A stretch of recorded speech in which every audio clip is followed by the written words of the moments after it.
Hello and welcome to Sean White's Solar and Energy Storage Podcast.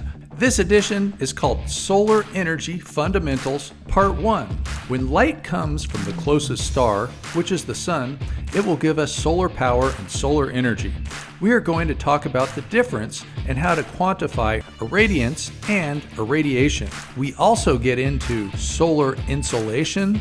That's not insulation, that's insolation.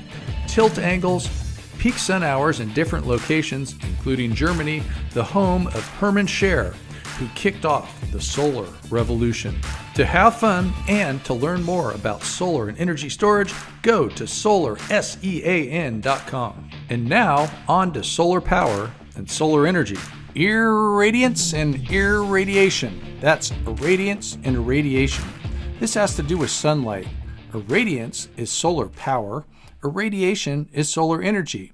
One of the ways that I first remembered the difference between irradiance and irradiation is I remembered that after Fukushima blew up, people were worried about getting radiation poisoning. They weren't worried about radiance poisoning. They were worried about too much time near the failed reactor. So that has to do with energy because power times time is energy. If you were getting an X-ray, you might get a couple milliseconds of radiation. Might end up saving your life. If you had that same intensity of X-rays coming at you for a long period of time, that would be the end of you. So radiation is energy. Irradiation is solar energy. Irradiance is solar power. So when they measure a solar module, they do it under standard test conditions, which is irradiance of 1,000 watts per square meter. We call that 1,000 watts per square meter peak sun conditions. That's standard test conditions, STC. Peak sun, 1,000 watts per square meter. Most of the time, when the sunlight is hitting your modules, you're getting way less than 1,000 watts per square meter. It is possible and rare to get over 1,000 watts per square meter. This would have to do with reflections. One of the types of reflections that you sometimes hear about is called the edge of cloud effect. So visualize this. You get direct sunlight giving you 1,000 watts per square meter, and then you get some more sunlight bouncing off the edge of a cloud. Or maybe it's a building, or maybe it's bouncing off a glacier or a polar bear. Sunlight can bounce off all kinds of things. So remember, irradiance and irradiation also has to do with per area. Irradiance is measured in units of power per area, and irradiation is measured in units of energy per area. So typically we talk about measuring our irradiance in units of watts per square meter, such as peak sun, as I'm saying again, 1,000 watts per square meter, which is also standard test conditions, the way they measure modules. In irradiation, sometimes they talk about peak sun hours. So if you had 1,000 watts per square meter for 5 hours, that would be a long noon. But perhaps you would get the equivalent of 5 hours of peak sun over 12 hours in the day. That would not be too uncommon. The sun is just not always aiming at your modules, and those conditions are just not 1,000 watts per square meter all the time. However, if you're in space, you get 1,366 watts per square meter.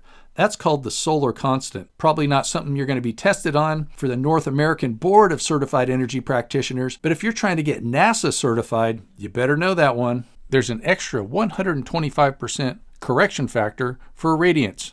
Don't get overwhelmed with this right now. It's only for things that are connected directly to solar cells with not electronics in between. And like I said before, it's more on the advanced level for the advanced class. Also, your solar modules, they aren't 100% efficient. They're not going to put out 1,000 watts per square meter.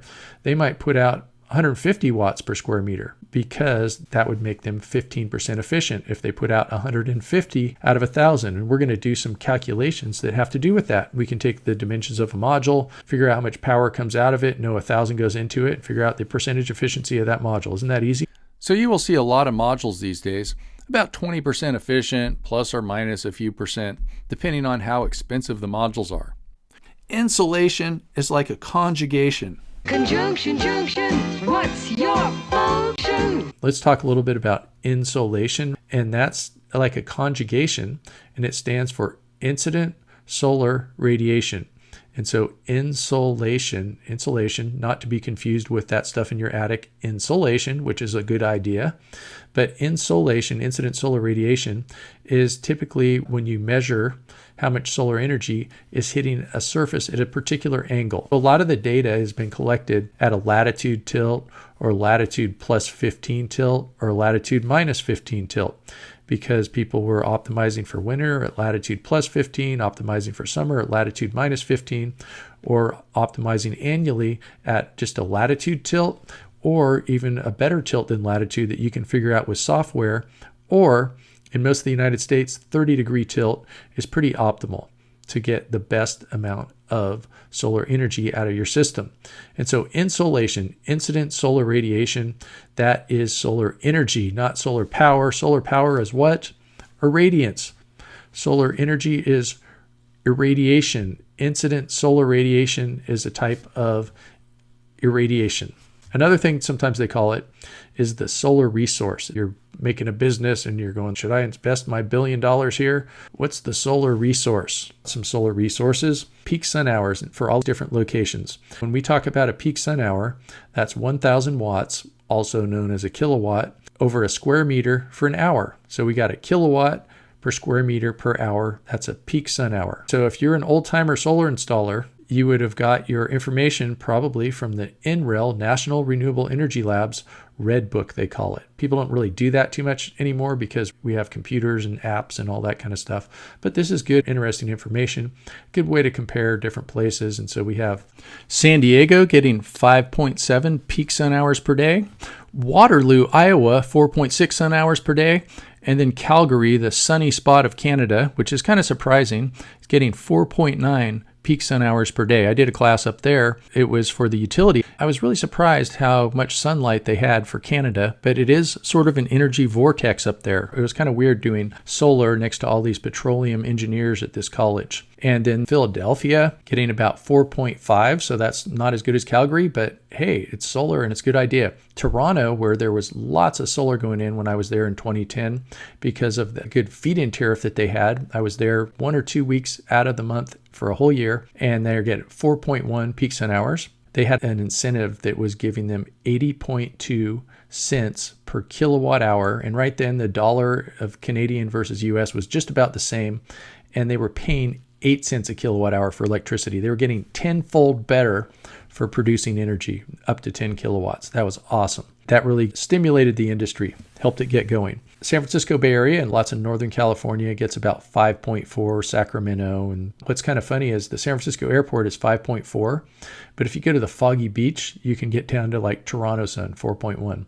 And then you want to go sun it up a little bit, you go up over the other side of the mountains and to the desert of Las Vegas, 6.5 kilowatt hours per square meter per day of solar energy hitting at latitude tilt. That's why there's lots of solar farms out over the other side of those mountains that come off of California going towards Las Vegas and other places. New York City getting 4.6 kilowatt hours per square meter, just like Boston. And Miami, 5.2. Kind of funny that Miami is less than San Francisco, but they have weather in the summertime. California doesn't rain for 6 months out of the year lots of times. And then Germany is about 4 peak sun hours per day. And then up until probably about 2015, Germany had more solar than any country in the world. China passed Germany for installed solar, but also for a long period of time, probably up till around 2010, 11,